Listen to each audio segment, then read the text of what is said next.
আজ আমরা বানাবো ডাব ইলিশ। ডাব ইলিশ বানানোর জন্য ডাবটাকে আমরা কেটে নিয়েছি এবং জলটা আমরা একটা পাত্রে ঢেলে নিচ্ছি।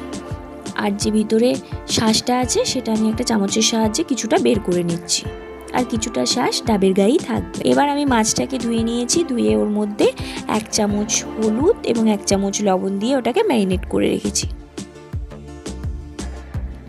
খুব ভালোভাবে লবণ এবং হলুদ মাছগুলোর গায়ে মাখিয়ে নিতে হবে, তাহলে মাছগুলো সেদ্ধ হওয়ার সময় লবণটা মাছে ঢুকবে। তারপর আমি একটা মশলা বানিয়ে নেব। তার জন্য একটা বোলের মধ্যে আমি নিয়ে নিচ্ছি 1 চামচ কালো সর্ষে, 1 চামচ সাদা সর্ষে, আর 2 চামচের মতো পোস্ত এবং কতগুলো প্রায় 5-6টার মতো কাজু, আর 2টো কাঁচা লঙ্কা। এটা একটা মিক্সিং জারে দিয়ে দিয়েছি, আর যে শাঁসটা আমি রেখেছিলাম সেটা দিয়ে দিয়েছি, আর ডাবের যে জলটা ছিল সেটা দিয়ে আমি একটা স্মুথ পেস্ট বানিয়ে নেব। আমার স্মুথ পেস্ট বানানো হয়ে গেছে, আমি ওটা একটা বোলের মধ্যে নিয়ে নিচ্ছি। ওর মধ্যে আমি 1 চামচ হলুদ দেব আর 1 চামচ লবণ দেবো। যেহেতু মাছে আগের থেকেই লবণ দেওয়া আছে, স্বাদ মতো লবণ আপনাদের দিতে হবে, এবং 1 চামচের মতো চিনি দিয়েছি। যে যেরকম স্বাদ পছন্দ করে সে সেরকম দেবে।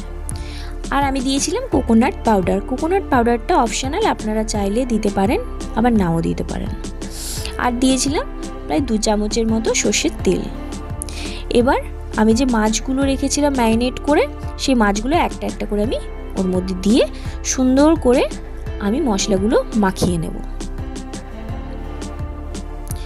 আমার মশলাগুলো মাখানো হয়ে গেছে। এবার ওই ডাবে একটা একটা করে আমি মাছগুলো দিয়ে দেব।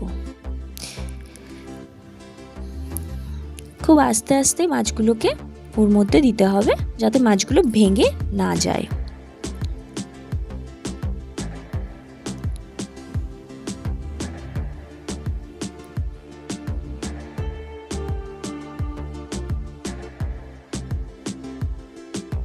বাকি যে মিক্সটা ছিল সেটা আমি চামচের সাহায্যে অল্প অল্প করে ডাবের মধ্যে দিয়ে দিয়েছি, এবং 3-4টে কাঁচা লঙ্কা ওর মধ্যে দিয়ে দিয়েছি।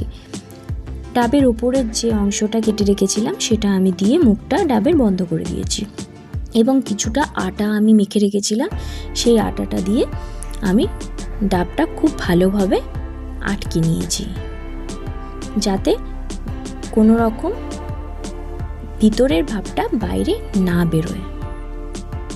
খুব ভালোভাবে সিল করতে হবে। তো আমার এটা সিল করা হয়ে গেছে।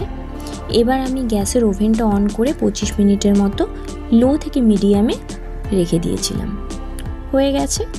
এবার আমি ওটাকে ঠান্ডা করতে দিয়েছিলাম, এবং ঠান্ডা হয়ে যাওয়ার পর আমি যে আটাটা দিয়েছিলাম, মুখটা বন্ধ করেছিলাম, সেই মুখটা আস্তে আস্তে খুলে নিয়েছি, এবং দেখুন খুব ভালোভাবে মাছটা হয়ে গেছে। এটা গরম গরম ভাতের সাথে দুর্দান্ত লাগবে। আপনারাও একবার বানিয়ে খাবেন।